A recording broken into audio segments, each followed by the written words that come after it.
George L. Morton. I was in the U.S. Marines in 3 combat missions from Guam to Iwo Jima. I was in the 81 mortars.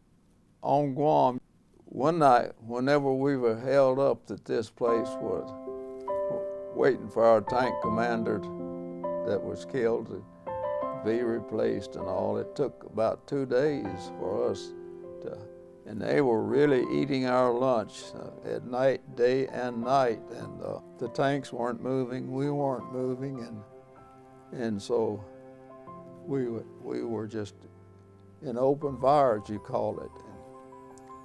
But at night, when you went to bed, you were there, and they'd almost have to step on you. If you shot or if you talked, there was 10 or 15 or 20 behind them, knowing where you were, and then moved on out. And then after that was over, and I saw the first big B-29 land. I never will forget watching that first big B-29 come back and landed on Guam with still big holes, and part of the wing was falling off and everything. And then the next day we were on the outskirts of it, and the Seabees had come in, fixed the airport so that those wounded planes could land at least and not be torn up. Then the next day you saw 26 land, and we knew that we had them beaten then. And then after that they surrendered. So when you returned from your service in World War II, you went back to school. I went back to school and and played football 2 more years, and was captain of my senior year and got a bachelor's degree. And you went into college. Was that difficult for you? Was that a hard transition? Yes, because you hadn't read a book or anything except what you could find, and to get your mind off of war and killing, to open a book and trying to run. So this is the way you do it here in the schools, and to learn how to talk. It was very difficult and slow learning too. And then got my first job as a coach at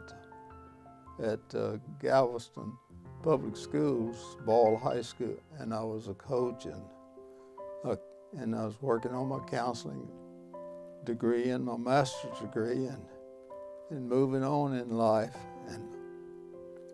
and that took some time.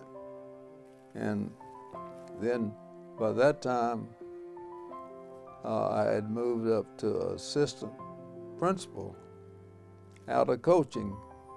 I didn't want to move out of coaching, but I did whenever they came and asked me to be an assistant principal.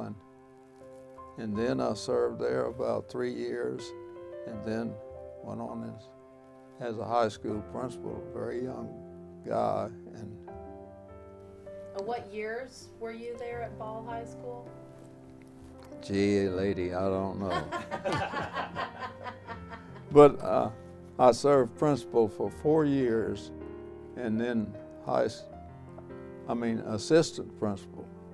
And we built a new school. Ball High was right down in, the building is still there now in Galveston. Oh, and in the new building, I was assistant principal in the new building, and then principal for 3 or 4 years, and then moved on out to assistant.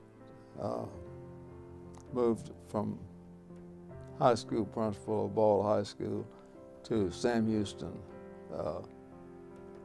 as dean of men, and I stayed there for about 25 years. and then retired. Came back to Galveston. Came back and built 2 houses in Galveston during that time. First one was a GI 2-bedroom, and with my mother there and a brother and a sister, and then on up. And then I went back and with nail and hammer built where you are today. That's neat. And Galveston is a beautiful place to live, and that's why I'm living there today. Yeah.